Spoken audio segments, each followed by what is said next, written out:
Plano de Voo, o podcast do Sebrae RS na Mercopar. Olá, olá! Sejam todos muito bem-vindos e bem-vindas a mais um episódio do Plano de Voo, o podcast do Sebrae RS. E o nosso voo pousou aqui em Caxias do Sul, na Serra Gaúcha, pois estamos gravando pelo terceiro ano aqui na Mercopar. Esta que é a maior feira de inovação industrial da América Latina e é um prazer estar aqui conversando sobre temas tão importantes para o nosso mercado e para a nossa economia. Eu sou a jornalista e empreendedora Alexandra Zanella e piloto esse voo. Como eu disse, esse é o terceiro ano que nós estamos com o estúdio aqui na Mercopar, conversando com especialistas em várias áreas. Eu já vou apresentar aqui meus convidados de hoje. Lembrando que esse conteúdo que você está assistindo agora, ele está acontecendo nesse momento, nesses 4 dias aqui na Mercopar. Tem muita palestra, networking, conexões e, é claro, negócios. Para vocês terem uma ideia, na edição de 2023 do ano passado, foram mais de 560 milhões de reais em negócios fechados. E o tema de hoje, nós vamos falar sobre inovação e a importância da governança para a inovação, o G lá do nosso ESG. A governança, gente, ela vai muito além do que apenas essa letra aí da sigla ESG. Com uma estratégia adequada, ela pode sim garantir a continuidade de um negócio, trazer inovação e acesso a novos mercados. À medida que as organizações enfrentam cada vez mais desafios, que vão desde situações pontuais até mesmo problemas globais, a solução pode estar na união de esforços de diferentes partes da nossa sociedade. E esse episódio é justamente para falar sobre governança articulada e como ela pode trazer oportunidades para o nosso futuro. Eu já vou apresentar aqui meu primeiro convidado, ele que é reitor da UX, Universidade de Caxias do Sul, Gelson Leonardo Reck. Que prazer e que honra te receber aqui no Plano de Voo para falar sobre esse tema que é tão importante. Alexandra, o prazer é todo meu. Prazer te conhecer também, Ariel, hoje. E que bom que o podcast aterrissou aqui em Caxias do Sul, num momento bonito de nossa cidade. Oxalá a Mercopar continue aqui nessa cidade, que é uma inspiração para todos. O modelo de indústria, o modelo de inovação que aqui é apresentado, inspira a todos que vêm aqui, que fiquem aqui. Coisa boa! Completa aqui com a gente o Ariel Berti, que é diretor superintendente e diretor técnico do Sebrae RS. E é a sua primeira vez no Plano de Voo? Seja bem-vindo, Ariel.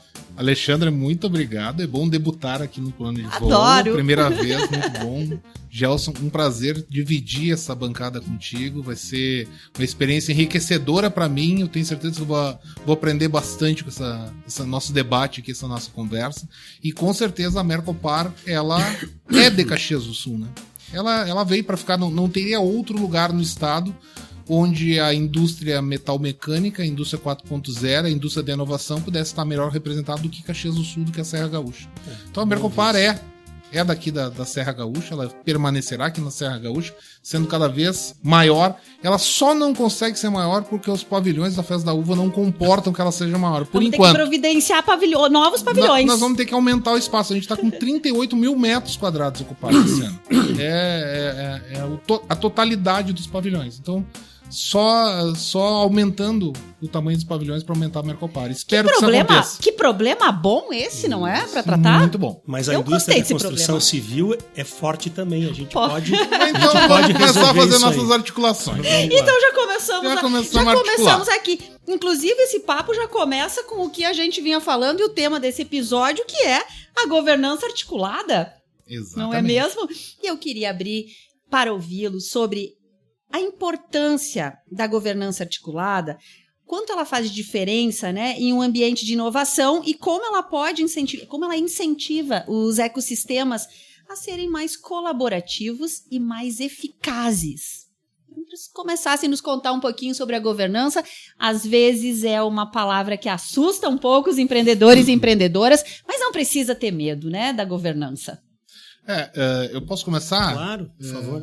A gente conversava um pouquinho antes de começar o podcast aqui, nos bastidores, sempre existem os bastidores, né, do podcast. Sempre.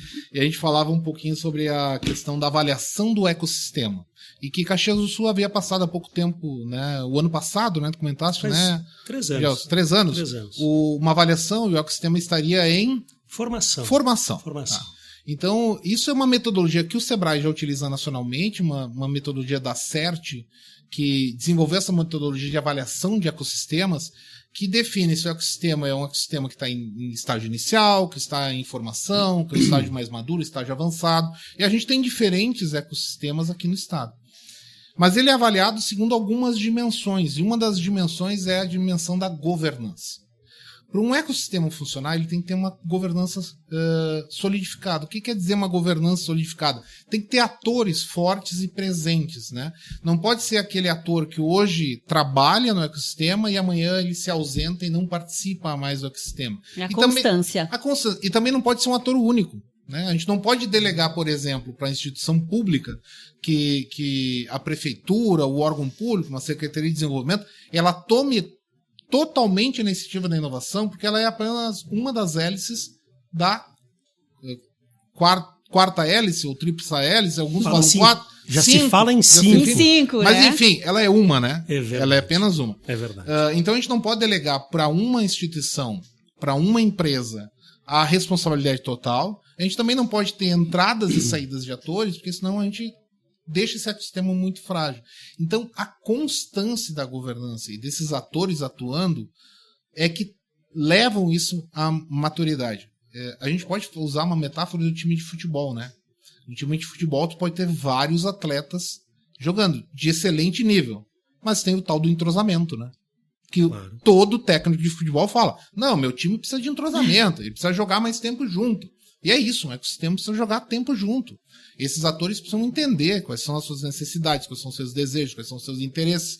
Tem que entender como é que eles fazem as relações entre eles, como é que é o perde e ganha, como é que é o ganha-ganha, como é que cada um atua melhor em cada uma das vertentes, né, das áreas do ecossistema. Ou seja, tem que ter entrosamento. Entrosamento vem com o tempo. E aí esses níveis de maturidade, eles refletem esse tempo, né? O tempo que o ecossistema demorou para consolidar uma liderança e uma governança que seja mais estável e que dê tranquilidade para ter planos mais sólidos, uma visão de futuro de longo prazo. E quem seriam esses atores? Olha, vamos tentar aqui fazer o nosso bate-bola, já que tu falasse na metáfora do futebol, né? Vamos fazer um bate-bola aqui. Olha, a academia que eu represento é um desses atores. Importantíssimo. Eu estava há pouco aqui conversando com o pessoal da FINEP e que eles trouxeram para a cena da inovação não só o recurso financeiro, não só as empresas que querem inovar, mas trouxeram as universidades como condição, inclusive, de dar financiamento. Porque esse ecossistema que se faz ali com a empresa, com o setor público, com as universidades, agora se fala a sociedade civil, se fala da sustentabilidade como um ente, inclusive, né? Seria o quinto elemento aqui. As universidades, elas trazem o conhecimento necessário. Não se faz mais empreendedorismo do jeito que se fazia no ensaio e erro. Perde-se muito. Eu sempre digo que é razoavelmente fácil tu abrires uma padaria. É razoavelmente, tu olha para o vizinho, monta a tua. E tu divide os compradores de pão que estão na mesma rua. Mas qual é o futuro desse teu negócio? Fazer inovação de profundidade, com ciência, obviamente, consciência, tu precisa de parceiros fortes. Tu precisa das universidades, tu precisa investir em formação, tu precisa de um Sebrae para formação. Né? Tu precisas de um belo projeto, que é uma narrativa do que tu queres mesmo empreender, e tu precisa de um planejamento estratégico.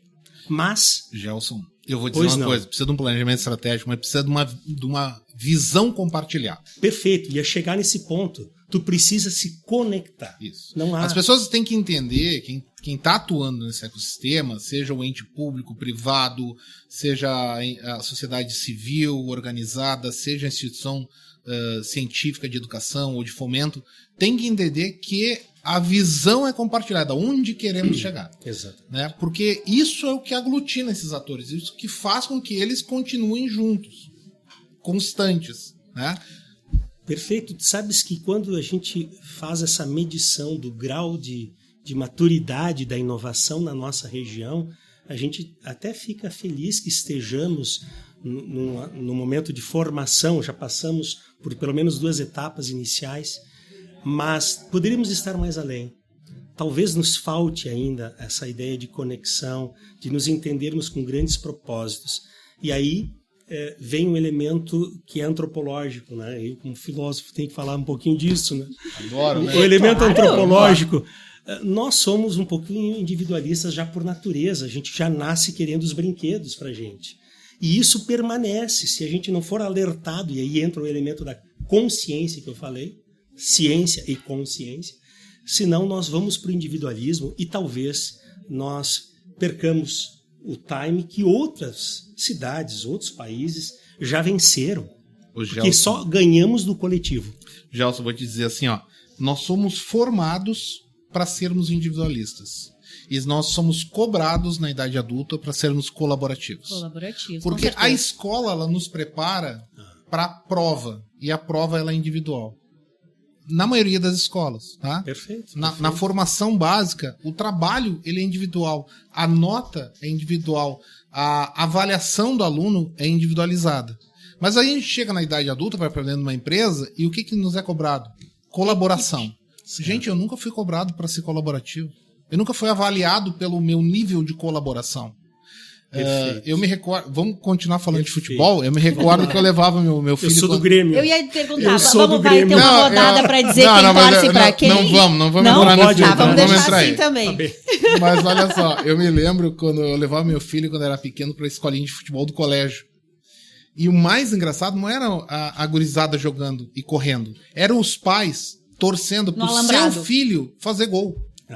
E eu me recordo de uma cena de uma mãe gritando pro filho dela: não dá a bola, faz o gol.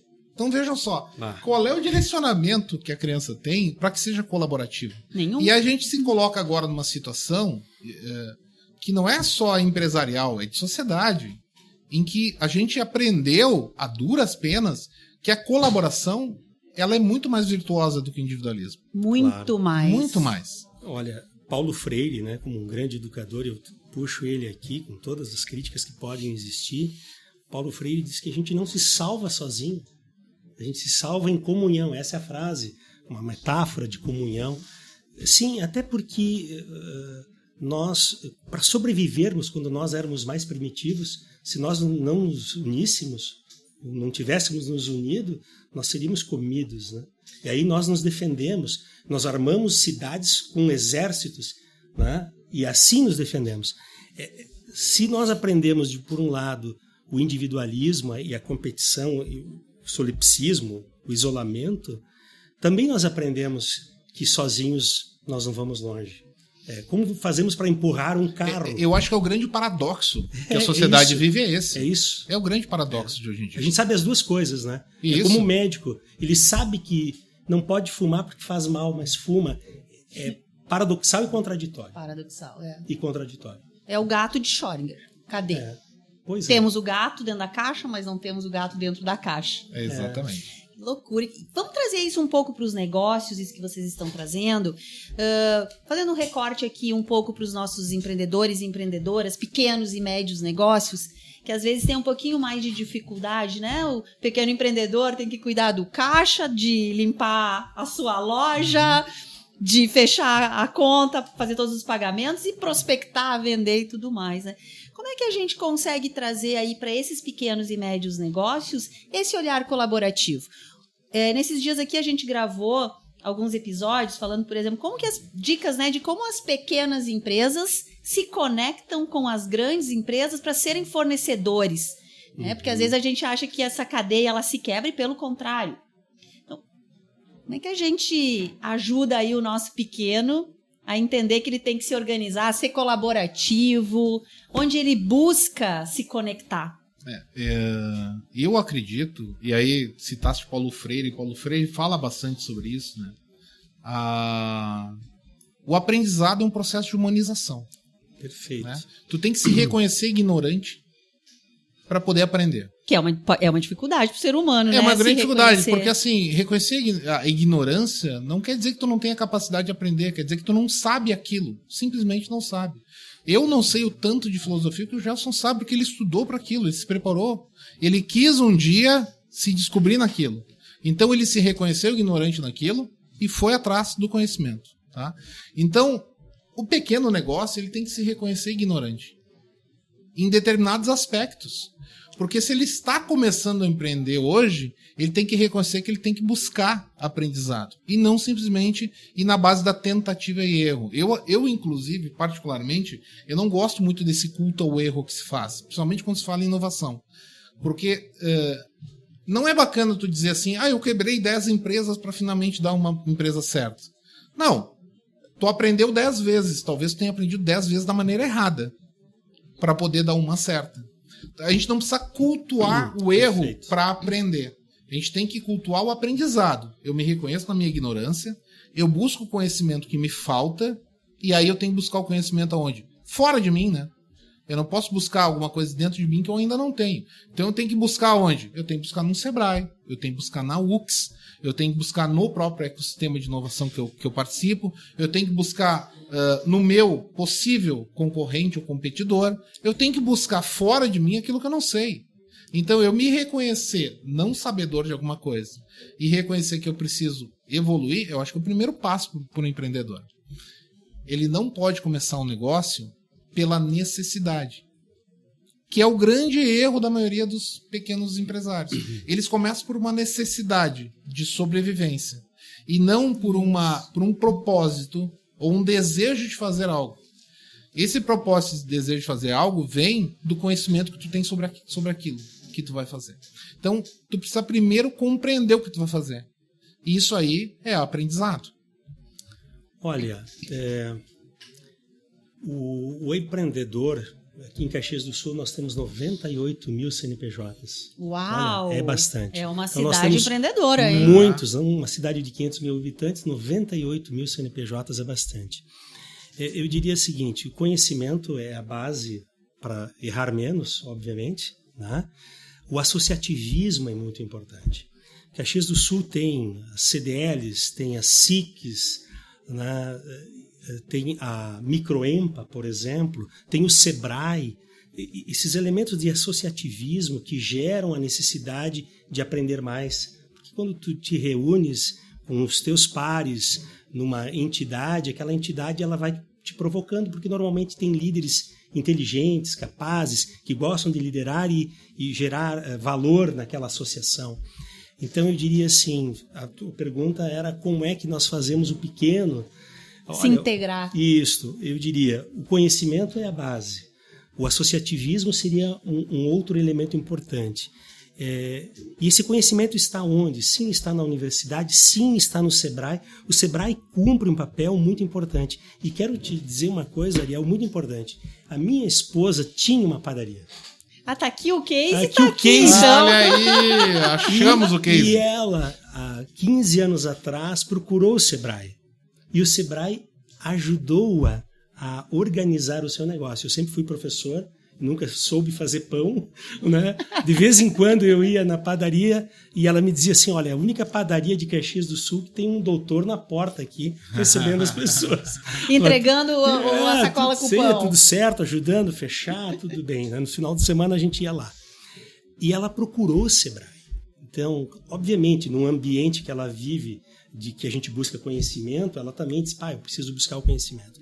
Esse despertar é muito importante. E aí eu volto à ideia das associações, dos SICs, eles despertam isso. Né? Eu acho um grande valor social a essas entidades. Com todas as suas mazelas, essas brigas de poder que são normais, mas elas despertam. e geram eventos como esses também, né? Essas grandes entidades, Não, Fiergs da vida. Só o fato de estar dividindo alguma coisa com alguém já está ajudando, entendeu? Claro. Já está contribuindo para o teu aprendizado. É na discussão que a gente gera o aprendizado. É verdade. E aqui em Caxias a gente criou uma Escola da Inovação, Alexandra. A Escola de Inovação foi criada pelo Instituto Hélice, em parceria com as instituições educacionais de ensino superior aqui de Caxias do Sul. A UX é uma, tem as outras também que participam. E a gente vai nas entidades, vai nas empresas, oferecendo essa possibilidade de modificar o mindset, a sua mentalidade, de empresas que estão iniciando, de empresas que estão já mais maduras e de empresas que estão mundialmente já conhecidas, são mundialmente conhecidas. E a gente observa o seguinte, o fenômeno é muito parecido. A que está iniciando e aquela que está num alto nível de maturidade precisa aprender. Loucura isso, a gente observa que precisa, e elementos rudimentares. Então o conhecimento salva. Eu te diria assim, desses elementos rudimentares que tu trouxe, que a maioria delas precisa aprender, tem um que eu acho que é central para qualquer empresa. É central. E se pudesse dar uma dica, né, para qualquer empreendedor, para qualquer líder de empresa, para qualquer pessoa que trabalhe, labute num ecossistema de inovação, aprenda sobre pessoas. Aprenda sobre pessoas. Aprenda como ler as pessoas, como compreender as pessoas, como identificar seus desejos, como mapear suas necessidades, como gerir pessoas, como lidar com pessoas. Sabe? O líder, por exemplo, que trabalha numa empresa no varejo, ele tem 2 desafios gigantes. Ele tem que entender o consumidor dele, mas ele não pode entender só o consumidor dele. Ele tem que entender o vendedor da loja dele. Porque o vendedor da loja dele, que é uma pessoa, ele é o principal ativo que ele tem. Principal. O professor na UX é o principal ativo da UX. Não há dúvida. Né? E não é só o aluno, então ele não tem que entender, enquanto reitor, imagino que sim, né, Gelson? Não tem que entender só o aluno, tem que entender o professor. Onde estão as carências, onde estão as necessidades. Então, assim, entenda sobre pessoas, se dedique, se debruce mais a esse tema, porque entender mais sobre pessoas vai fazer com que tu consiga evoluir mais rapidamente.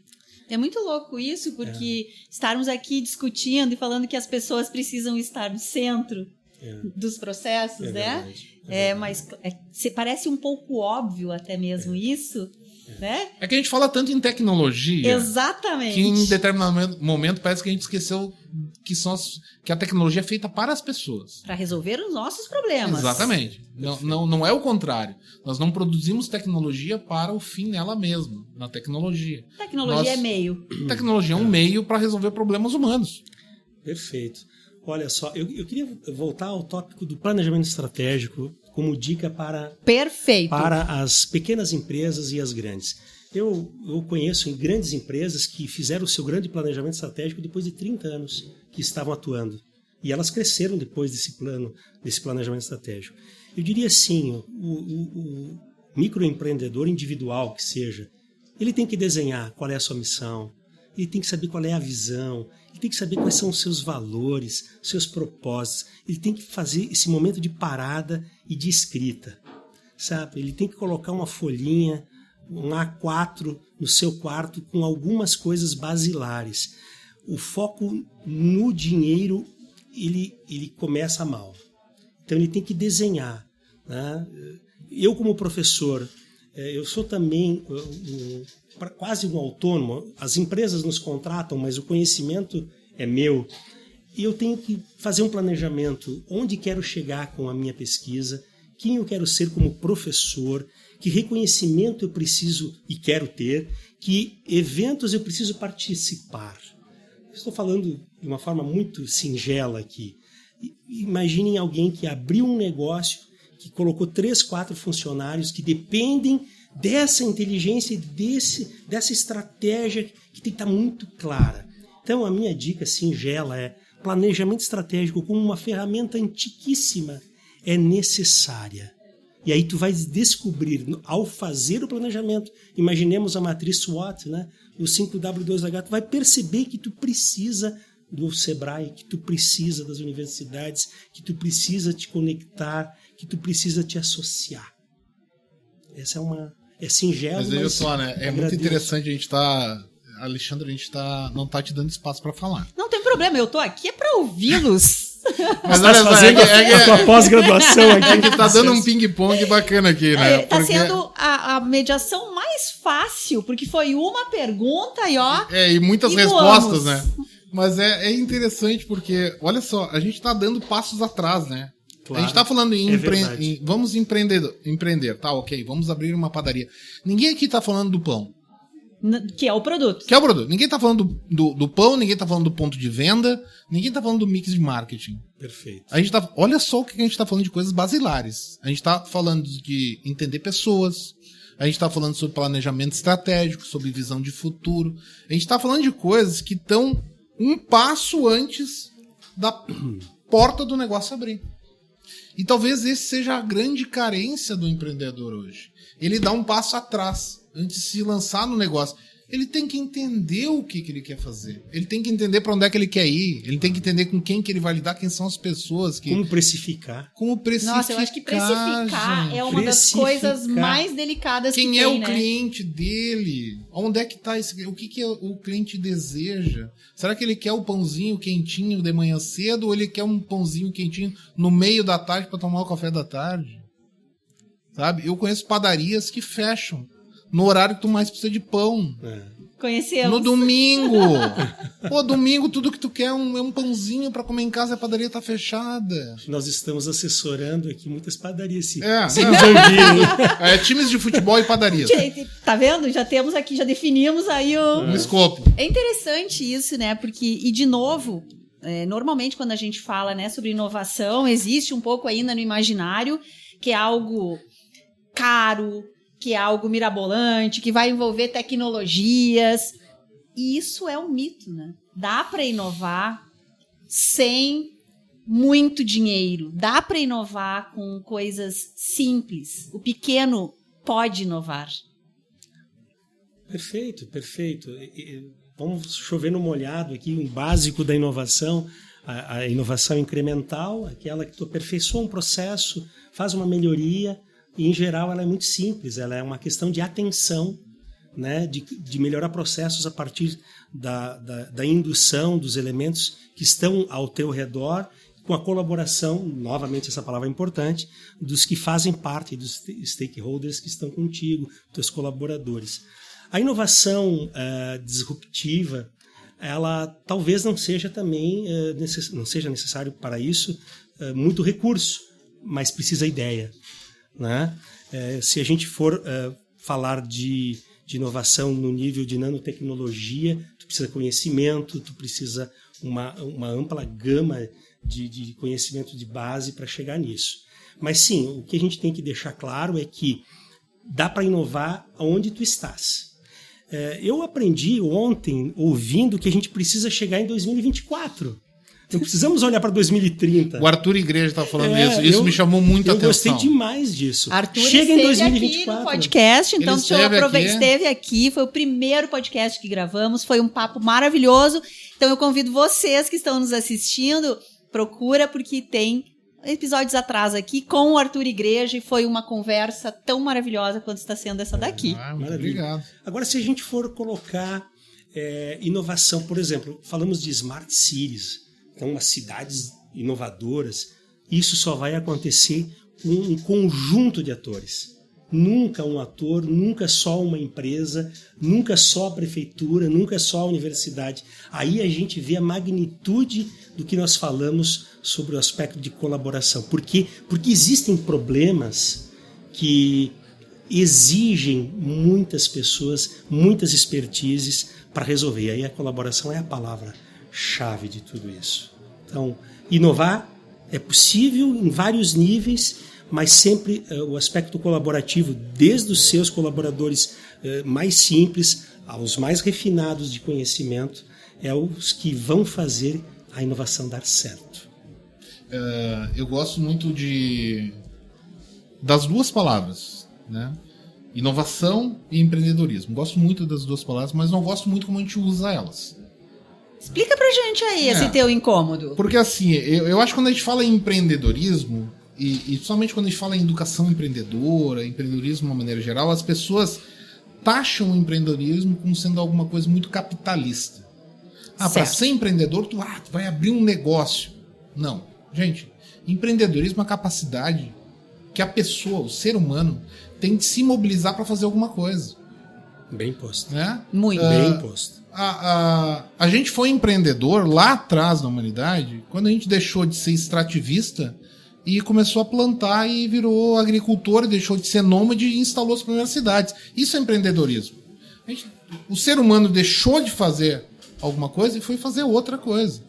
Ele empreendeu fazendo algo. Então, todo dia de manhã, quando eu me levanto, eu estou indo empreender.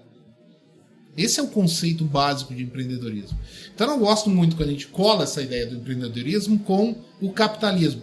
Empreendedor é aquele cara que abriu um negócio. É um CNPJ. É um CNPJ. Aquele cara, na realidade, ele está só replicando o modelo mental dele, que é de fazer alguma coisa acontecer e tornar ela concreta. Mas todos nós temos que nos reconhecer como seres empreendedores. Seja sendo um empregado de uma empresa, que eu posso ser um empreendedor. O empreendedorismo está muito presente. Ou seja, abrindo um negócio, ou seja, empreendendo na minha vida privada. Enfim. E a inovação, a gente cola muito essa ideia da inovação com a ideia de invenção. Eu tenho que criar uma coisa nova. Não, na realidade, tu tem que fazer algo diferente. Eu gosto muito desse conceito, que é do Scott Anthony, uma coisa diferente que exerce impacto. Certo? A inovação ela é feita para resolver problemas humanos. Ela não é feita para ser invencionice. Né? Eu me recordo que há muito tempo atrás tinha um programa de televisão que era sobre invenções. E os caras ficavam apresentando as invenções lá e tinha coisas mirabolantes que tu olhava para aquilo e dizia, nossa, isso aí nunca vai dar certo, ninguém nunca vai querer isso aí. Porque é uma invenção que não serve para nada. Como, por exemplo, um guarda-chuva que tu acoplava na cabeça. Quem vai ser com um negócio desse na rua? Olha o mico que tu vai pagar. Ninguém vai usar isso. Então, a inovação ela serve para alguma coisa, para uma necessidade humana, ela tem que gerar algum impacto na sociedade, nos seres humanos de alguma maneira. Ela não é uma invencionista, não tem que tirar um coelho da cartola. Né? Não precisa ser algo extraordinário. Não precisa ser algo extraordinário, precisa ser alguma coisa que resolva um problema humano de uma forma diferente do que normalmente é resolvido. Né? Então, assim, se a gente conseguir compreender um pouco isso, a gente se coloca numa posição, olha, eu posso ser ator disso aqui. Eu posso fazer, eu posso ser um empreendedor inovador. Posso, porque eu posso empreender na minha padaria, no posto de gasolina, no meu podcast. Por quê? Aqui tu está empreendendo. E a forma como tu faz esse podcast pode ser incrivelmente inovadora. E isso vai te levar ao sucesso desse empreendimento que tu está fazendo. Então, quando a gente desmistifica um pouquinho isso, fica muito mais fácil de alcançar. Muito mais, muito mais. Não, perfeito. Assina embaixo, tá tudo certo. Eu queria voltar agora para dentro da universidade, sobre o aspecto dos pesquisadores. Dentro da universidade nós buscamos uma ciência refinada, tentando resolver problemas humanos, que seja da saúde, da longevidade, de uma construção mais sustentável. Mas também lá os pesquisadores, eles não trabalham sozinhos. Isso é bem importante. De novo, voltando à ideia de colaboração. Não existe um pesquisador no laboratório sozinho, lá fechado. Isso já acabou, faz tempo isso. Que bom. Nós temos um grupo de pesquisadores. E a segunda coisa que a gente colocou dentro das universidades, isso não é um fenômeno da nossa universidade, é das universidades, é que eles podem ser empreendedores com a sua ciência. Então, eles podem inovar numa tecnologia, e aí pode chegar até a uma descoberta, eventualmente, mas podem, com aquilo, também serem empreendedores. Então, é o cientista empreendedor. Nós temos essa lógica agora dentro da universidade e tantas outras instituições. Eu recentemente voltei da Rússia, numa viagem de trabalho que fui lá, fiquei 9 dias, e encontrei um grande hub de inovação com 4.000 empresas trabalhando juntas e 350 startups num ambiente só. Muitos cientistas trabalhando junto, com as famílias morando ali, né? Eles vários se conectando. Então, se vale para o refino, vale para as coisas mais simples também. Tu sabe, Gelson, que falasse assim da academia, né? E o papel que a academia tem. Tem um texto do David Norman, que é da área do design, né? Design estratégico, tudo que ele fala sobre a inovação, o papel da inovação. Ele fala sobre a inovação incremental e a disruptiva, né? Ele fala, não tem como fazer inovação disruptiva a partir da inovação incremental. É a defesa dele no texto, né? No artigo dele. Ele diz, olha só, porque a inovação incremental ela parte de uma base, de uma base A, e ela aumenta uma fração naquilo ali. Ela faz aquilo de uma maneira um pouco diferente. Aquilo de uma maneira um pouco diferente nunca vai ser uma coisa completamente diferente do que o seu original. Então não tem como ser disruptivo partindo de uma inovação incremental. E aí a pesquisa ela é fundamental para isso, porque a pesquisa está trabalhando com bases diferentes do tradicional. Uhum. O que a pesquisa busca? A pesquisa busca a descoberta, né? E essa descoberta ela tem que ser incessantemente buscada pela pesquisa, tá? Porque todo inovador, o empreendedor, ele pensa em ser um novo Steve Jobs, né? Eu desejo, sonho. É o sonho de todos. Mas quantos Jobs tivemos no mundo? Mas assim, se tu realmente se dedicar a pesquisar com profundidade aquilo que tu quer fazer, com bases em outros paradigmas, porque o paradigma acaba sendo teu limitante para poder fazer alguma coisa radical, com base em paradigmas que não te limitem, aí de fato talvez tu tenha a capacidade de ser um novo Steve Jobs, talvez em qualquer outra área, mas a partir de uma descoberta de alguma coisa que realmente não foi feita daquela maneira, né? Perfeito. E a gente volta com isso a uma visão filosófica do mundo. Perguntar, inquirir as coisas, talvez seja o modelo mais simples de a gente começar a inovar. Perguntar. Por quê? E fazer os 5 porquês, né? Por quê? Por quê? Por quê? E chegamos lá. Então, uma pergunta filosófica que eu acho que ajuda, eu acho que é essa grande virtude humana, né? Essa racionalidade que faz a gente perguntar. E faz a gente perguntar, portanto, faz a gente melhorar as coisas. E depois a gente cria esse mundo de tecnologia, de aparatos que solucionam as perguntas que nós tínhamos, né? Então, acho que é isso. Ainda bem. O Ariel também vem da comunicação como eu, sim, né? E eu acho que a premissa 00 da comunicação é: não existe pergunta errada. Né, Ariel? Boa, é a primeira... Existe pergunta não feita. Não feita, mas nenhuma pergunta ela é errada. Eu acho isso... Demorei um pouco, assim, para compreender a magnitude disso, e muda a vida da gente quando a gente entende que às vezes não pergunto por 1000 fatores. Claro. E às vezes por vergonha, às vezes por arrogância. Aí trago o que você falou da importância de a gente se reconhecer que eu sou ignorante em algumas coisas, sim. Uhum. Ninguém sabe tudo de tudo. Claro. E aí conectar com pessoas que sabem mais do que eu para que eu aprenda e eu entregar a elas o que eu sei mais. Eu acho que é isso que a gente forma, isso tudo que vocês estão falando. Eu não sei como encerrar esse papo, porque eu teria umas 900 perguntas e questionamentos para vocês, mas eu sei que a gente vai deixar aqui um gostinho para quem está nos acompanhando desse papo que foi maravilhoso. Meia hora passa voando, né? Já foi? Já foi, mais do que meia hora.